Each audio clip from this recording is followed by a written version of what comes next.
listening to Historyman, a project of ekbarnes.com, where we walk in the footsteps of heroes and proclaim freedom reigns.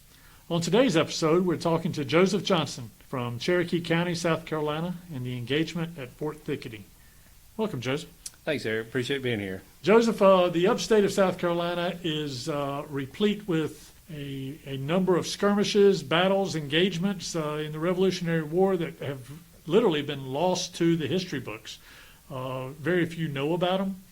I know that here in Cherokee County, you have Limestone College, and the springs down there at Limestone College were a watering hole, even as far back as the Revolutionary War, for people coming through this area. That's right. The Gaffney, which is the county seat here, is really kind of situated in between Kings Mountain and Cowpens. Is that correct? That's right. Pretty much dead middle, yep. And a number of thoroughfares along the Cherokee foot trails come through this area. But I'd love to hear about the engagement of Fort Thicketty. It has a number of heroes that play a significant part in battles that lead up to Cowpens. That's right.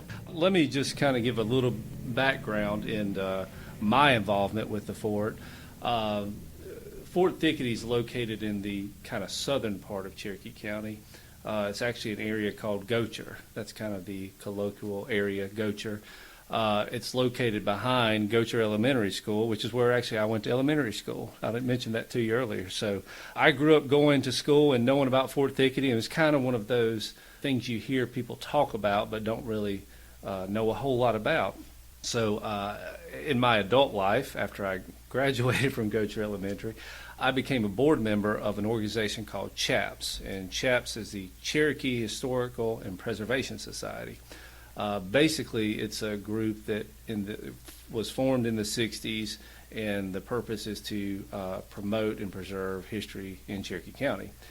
In 2014, CHAPS was fortunate enough to actually purchase Fort Thicketty.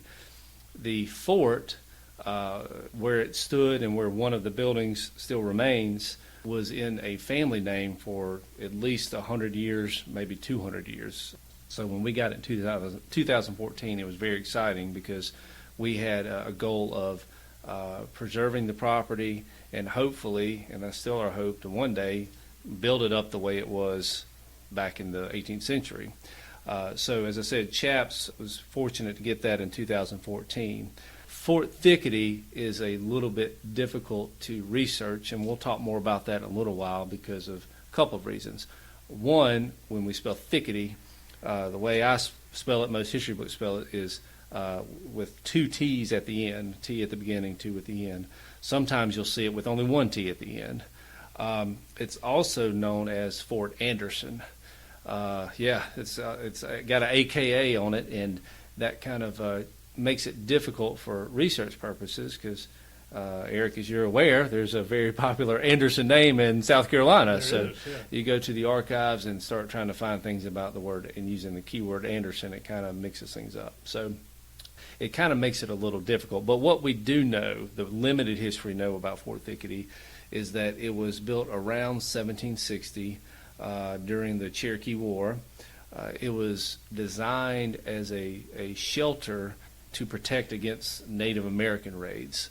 People in the community, the Gocher White Plains community around Cherokee County, it's a place if there was a raid they could go and they could be secure.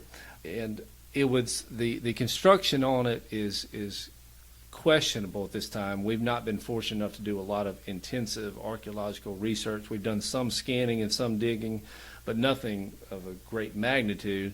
But the historical research indicates that it had an abatis around the outside of it, which is basically just where they build up dirt and put sharpened sticks pointing outwards. Now, it is known as Fort Thicketty. I have been trouncing through those 5 acres many times. I know where the name comes from. It is still Briar Patch Central down there. It is very thick through there. It is. It is still very thick through there, and that's probably where the name was derivative of. I can quote briefly John Belton O'Neill Landrum's book, Colonial Revolutionary History of Upper South Carolina, where it says, It had an upper line of loopholes and was surrounded by a strong abatis with only a small wicket to enter it. By it had been put in thorough repair at the request of the garrison. So as far as kind of what the structure was, that's about all we know of the time. Now, how it relates to being historical, how it relates to the importance of Cherokee County and Revolutionary War history, it all centers around July of 1780. At that time, British Commander Captain Patrick Moore was stationed there with around 94 men, is what most historical accounts say. He had the fort, and they were routinely going out and getting supplies from local people.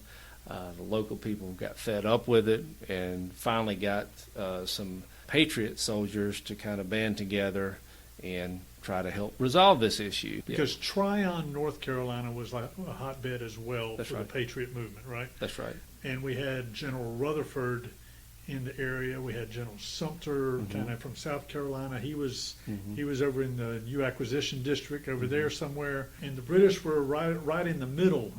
When you say they're upset at the British or upset at Patrick Moore, who are they sending word to? Well, different men with the militia or the Patriot forces.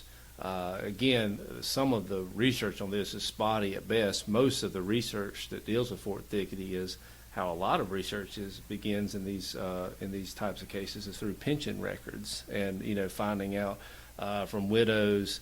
I was at the engagement at Fort Thicketty and et cetera, et cetera. So it was kind of hard to say exactly who all was contacted about it. But at the same time, we do know a number of folks were involved. Colonel Isaac Shelby, you had a lot of good, interesting points earlier about his father and some other interesting things dealing with Isaac Shelby. He was the main Patriot force that ended up there. And if I remember correctly, I think he had another group that kind of gelled in with his to deal with what we call the engagement of Fort Thicketty, which, as I said, it's coming July 1780. That's when it all comes ahead. I had my notes, Colonel Andrew Hamilton, North Carolina, Colonel William Graham, also from North Carolina, Colonel Elijah Clark, Georgia. He ended up at Kings Mountain and Musgrave Mill, as did Isaac Shelby. You talk about Elijah Clark. Elijah Clark was huge. He was from Georgia. That's right. Prior to Patrick Ferguson going to Kings Mountain, he was waiting for Elijah Clark to come back into the area because he wanted to surprise him and ambush him. Yeah. Elijah Clark never came, and that delay caused Patrick Ferguson to get waylaid right there at Kings Mountain and defeated there. Wow. But Elijah Clark was huge. He had a great reputation as far as a Patriot leader. Anyway, I didn't mean to go down that rabbit hole. No, I like rabbit holes, especially talking about some of these guys, because I mean it was certainly a well-rounded group. Let me put it that way. This wasn't just folks living in Cherokee. There was no Cherokee County then, but not till 1897. But what was the county then? Should have been Spartanburg. It was Spartanburg. That area is kind of convoluted because Cherokee was formed from parts of Spartanburg, Union, and York. York's fairly easy, if I'm not mistaken. It's everything east of Broad River. But where Fort Thicketty is, it's like I said, it's a southern part of Cherokee County, close to Packlet would probably be the closest incorporated area. But again, not too far from Union County. But if the old maps that I've reviewed, I'm pretty sure it should have been in Spartanburg County or Spartanburg District or whatever they call it then. So, and as a matter of fact, they had the first Spartan regiment of militia were there too. So, I mean, you certainly had local people, but you had commanders from all over. You had people from all over. Ultimately, when this finally comes to head, there's approximately 600 men that come to Fort Thicketty on the Patriot side. So you end up with this showdown, and it ends up July 25th, hot summer, in South Carolina. Patriot forces get there. And the story that I have been told, and you can read in some of the history books, is that they get there around sunset. You've got 600 men surrounding a fort with 94 men. Now, there have been a lot of accounts that I've read that said, the fort was so well built, it probably could have withstood, that's basically a 6-to-1 ratio, and it could have withstood it, perhaps. Well, they had they had all their stores stored up inside that fort. Right. You had food, you had water. More importantly, you had ammunition. A lot of ammunition. A lot of ammunition. Yes. And there was really only one way in and one way out of that. Mm-hmm. Talk about a funnel. That's right. It was virtually like that. That's so, right. Yeah. Those are the stories that I have heard too. Yeah.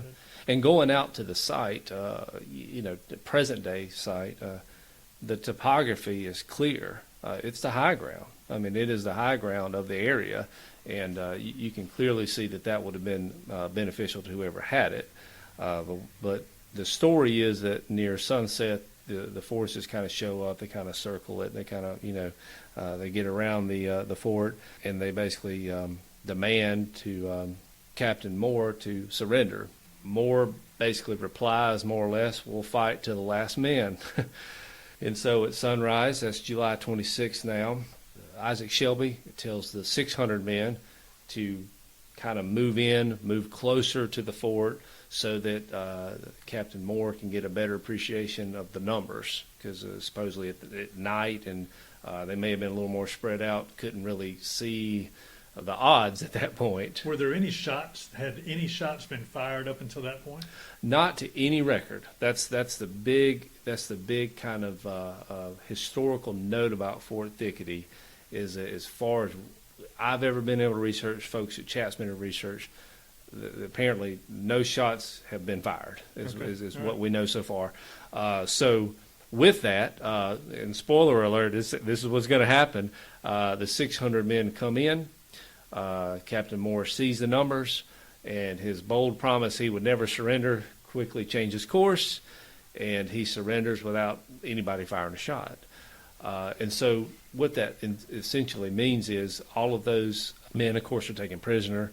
The number of firearms and ammunition that you mentioned earlier that were stationed in the fort, they obviously got to take all those and help the cause out without ever having an actual battle. So historically, as far as research goes, there's no research to indicate there was a quote-unquote battle of Fort Thicketty, which, obviously that's a great thing. No one had to lose their life that day, right? That's right. Captain Moore could have been stubborn and lost every one of his men he had out there that day, but surrendered effectively July 26th. And it's interesting to me, and we can compound more on this, about the timeline in this county, okay? That's July 26, 1780.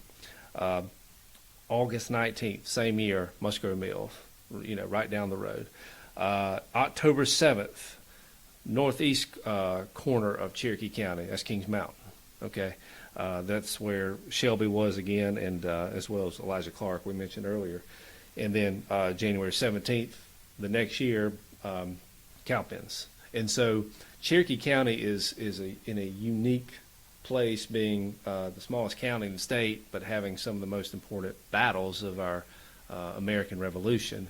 And Fort Thicketty, most people reading their history books, even local people reading their history books, wouldn't necessarily know about Fort Thicketty growing up. It wasn't really well known or well publicized, but it's right there with those chain of events, and certainly with the people who really made those other chain of events, Cowpens and Kings Mountain, very historical events. So it's just kind of interesting, and that's why Chaps was so happy to be able to acquire the fort and to hopefully restore it back to the way it was then. I can talk, if you want, briefly about kind of what we've done and where we're going. Let's talk about that. Let's kind of paint a picture for what people who would come to the area will find out there. Sure. Well, if you go out there now, we have a block building. We kind of colloquially call it the fort, that building, but it's really just a blockhouse building. It's probably, I'm ballparking, 18 by 24 foot. It's not a huge building, but when we got the fort, the prior landowners had actually done some things. They put a tin roof over it and done some things to help protect it. But it's still 200 years old, and it just been out in the wilderness for that long.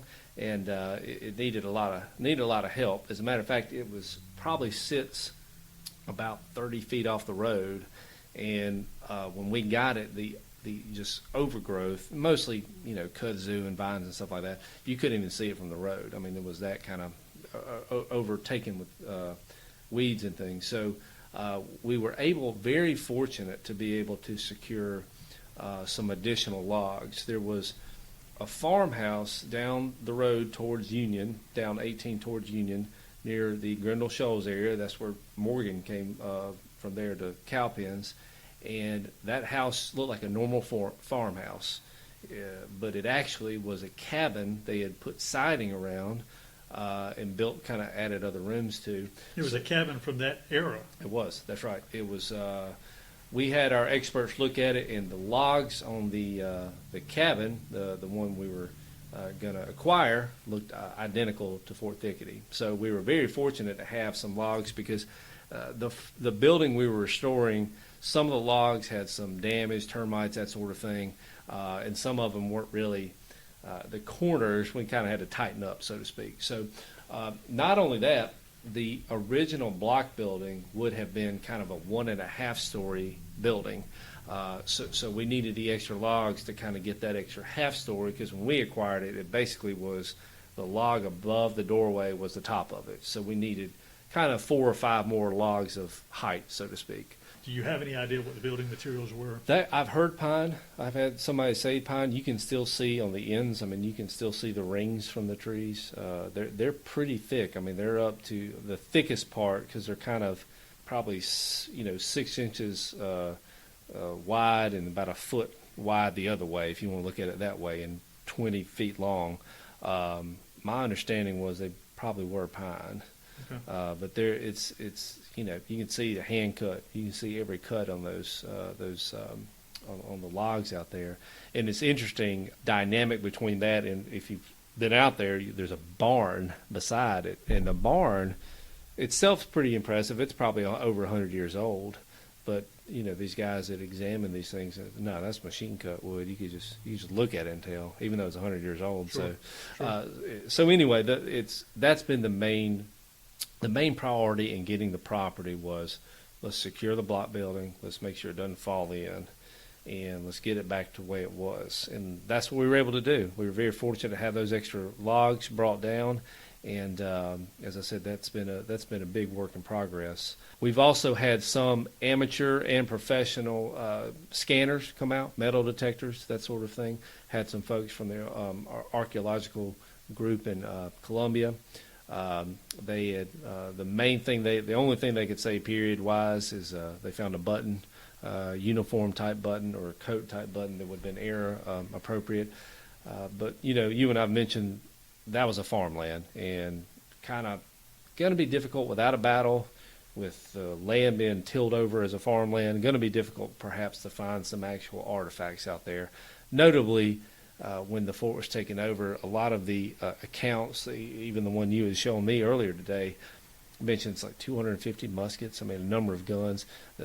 Shelby and those, we're not going to leave those behind. Right. I mean, they're going to take them with them. That's right. They should have been working order. They weren't involved in a battle there, because there wasn't a battle. It was just an engagement. So it's unlikely we're going to be able to find a whole lot of hard archaeological evidence as it pertains to artifacts. But we are hopeful to be able to ultimately get a place where we can do ground penetrating sonar and do some things where we can see perhaps where there were walls, perhaps where there were buildings located, to try to get it back to recreate what it was.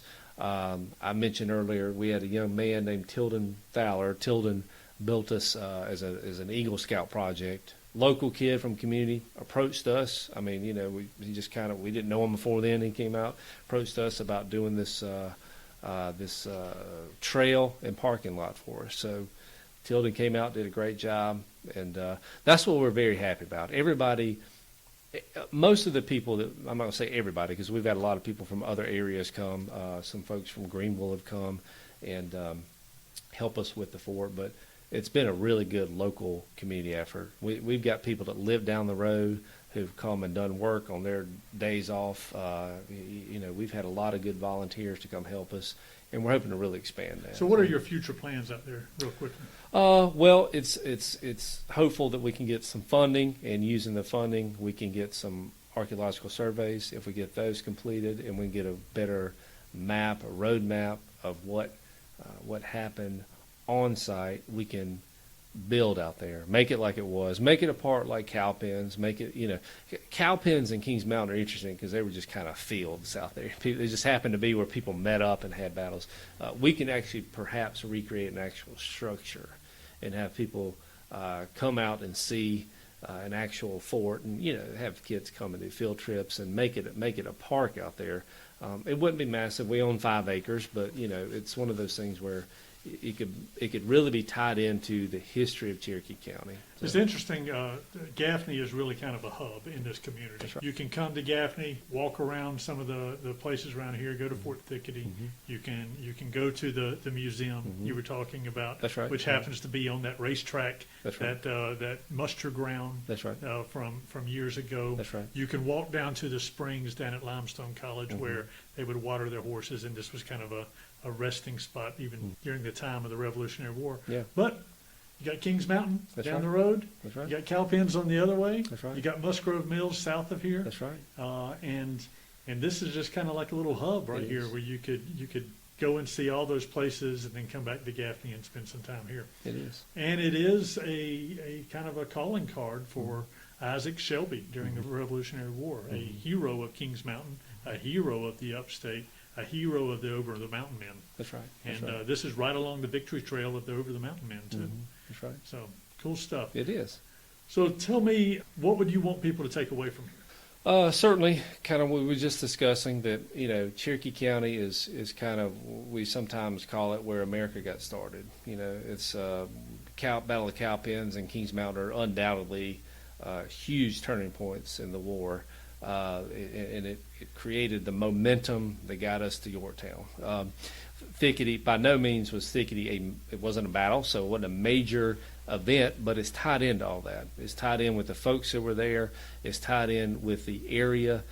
Some of the people, not only the people that were in the military, but some of the local people were right down the road from all these historical events, right here together. And it's very hard to find any other place anywhere in the country that has all that together. We're the smallest county in the state and still have all that together. So I think it's vital that folks understand the things that happen. As you mentioned, kind of you could come and do all three. You could go to Thicketty, Cowpens, and Kings Mountain. We mentioned earlier, the museum and the memorial for Colonel James Williams in front of the. Who is your relative, That's or right. your ancestor, That's right? I don't know how many greats, but he's one of them for my grandparents. And that building, as I mentioned to you earlier, is supposed to be a Revolutionary War relic room. And I think the city and county are working on that to get that together. So Chaps is helping out as best we can to make that a good site for everybody to come. Because said this is the county where the Revolutionary War really started. So. Well, let me ask you this.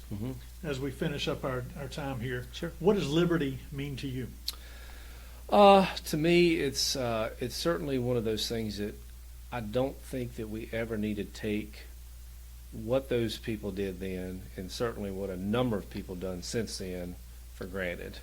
The Revolutionary War was an interesting time because the people at Fort Thicketty, as far as the records show, Captain Moore may have been the only true British person there, and this was a neighbor versus neighbor type engagement at Fort Thicketty in some of these battles.